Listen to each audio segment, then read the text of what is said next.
Square jobs for round people. A psychological perspective, written and devised by Dr. Stephen F. Myler, PhD. This new model of recruitment is to be considered by human resource managers in the training of recruitment procedures. The aim is to help the HR manager in the retention of staff and a fundamental understanding of the recruitment process that leads to early leavers and unsatisfied employees. The principal idea is to see jobs as squares that contain certain information in order to recruit suitable candidates for the company, and people as circles trying to fit into the squares but never quite making a comfortable fit. The psychological consequences to a bad fit of a circle to a square and the economic costs to companies are explored. The research was conducted in field studies and feedback from HR managers in China. Background to development of the model. Many companies recruit continually and annually to fulfill the existing loss of employees who become dissatisfied with their jobs or find the company is dissatisfied with them. The costs of an employee leaving are great and include the loss of the money spent on training, development, the original recruitment costs of advertising and time spent interviewing. The replacement employee re-spends those costs in being attracted by advertisements, placement, induction training and future development.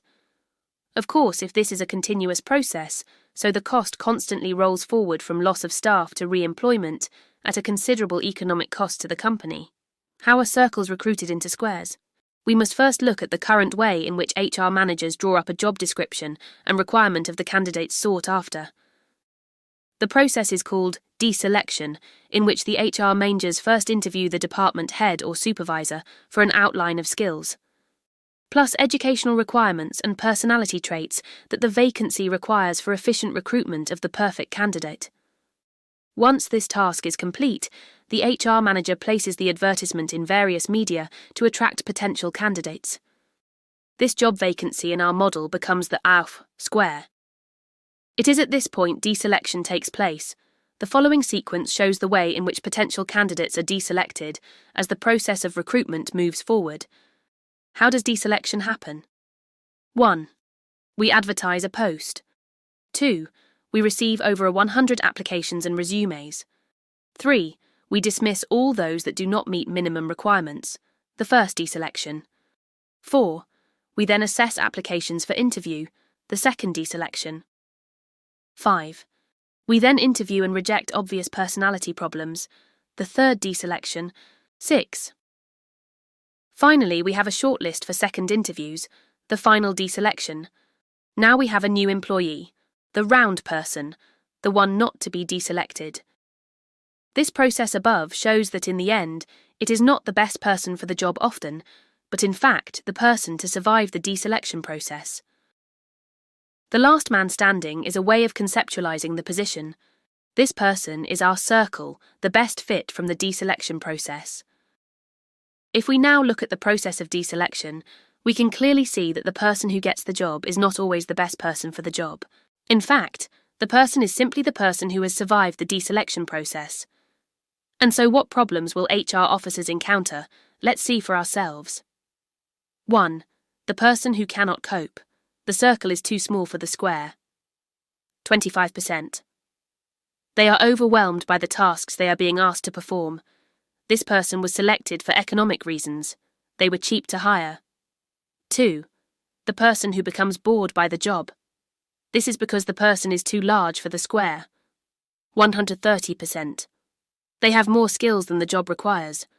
This person got through deselection as the best candidate via brilliant education and skills. This person was recruited because the company were lucky to find such a talent, even though they did not have the work to fully employ them. 3. Another person who is bored is the perfect fit, 100%. They almost fit into the square with very little room for lack of experience or skills. This is the most frequent person who survives deselection because they are exactly what were asked for in the company advertisement. They were recruited exactly because they were perfect for the job. 4. This person sees the job as a challenge and with prospects to grow. Their circle is about 60% of the square. They were often recruited as the best that the company could find at the time because they could not find through deselection the 100% person. If we now compare the length of time each of our circles will stay in employment, we can see the economic sense of always recruiting option 4 of our list above. The person who cannot cope will often leave within 3 months of recruitment, an obvious bad decision based on economy of salary. Our number 2 circle will often stay slightly longer, but leave at 6 months. This is usually because they stay for the easy money until boredom kills all enthusiasm to continue. The circle number 3 stays an average of 1 year. This is because the work is what they can achieve and is at their skill and educational level. However, they have no challenge and know where to go forward. This often happens with job shifters, who merely swap one post for another at the same level. The final circle number 4 often stays for over 2 years. This then is our best choice for cost efficiency in recruitment terms. They start with sufficient skills and knowledge to fulfill most of the tasks described in the square, but still have room for further training and a learning curve to meet all the square's requirements at a future point in time. There are other things we can do, of course. When we recruit any of our circles, we could simply adjust the square to fit the person, leaving room for growth, but this often is not satisfactory as the original square is the job we wanted filled.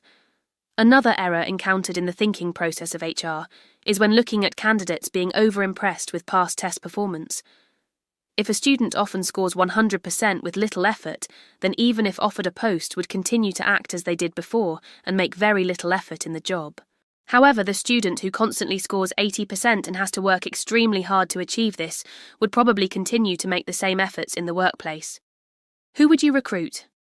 The problem revisited. Recruiting and retaining staff is a major concern to all companies. How can we improve our selection rather than continue to deselect candidates? Questions need to be asked at the job assessment stage. How can we attract the right person for growth and future potential, while still retaining skills, education and personality requirements? The answer. Think of the job as your square. What person will stay in this post for at least 2 years? What can we offer a candidate in the way of training, on the job support and counselling? Your circle needs scope to grow.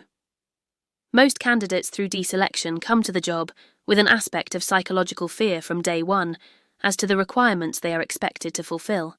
Apart from the 100% circle, all the other candidates will worry about shortcomings to the task, and even the overqualified candidate, 130%, will worry about being seen as too expensive perhaps for the job in hand and feel they may only be a temporary employee at best. Conclusions. Human resource managers and companies spend huge amounts of money every year on recruitment and re-recruitment to the detriment of the profits. The morale of existing staff who suffer as constant witnesses to disgruntled colleagues leaving their posts, and the reputation of the company that is known as having a high staff turnover. A little more thought about the construction of squares and the fitting of circles could make all the difference. A note should be made to the validity of the above model, and that is that of course recruitment is a much more complex procedure than expressed in this paper.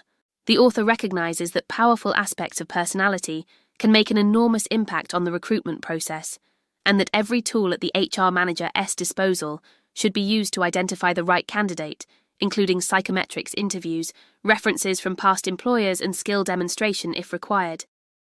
Remember, for an economical decision, always pick the candidate who is 60% of the square.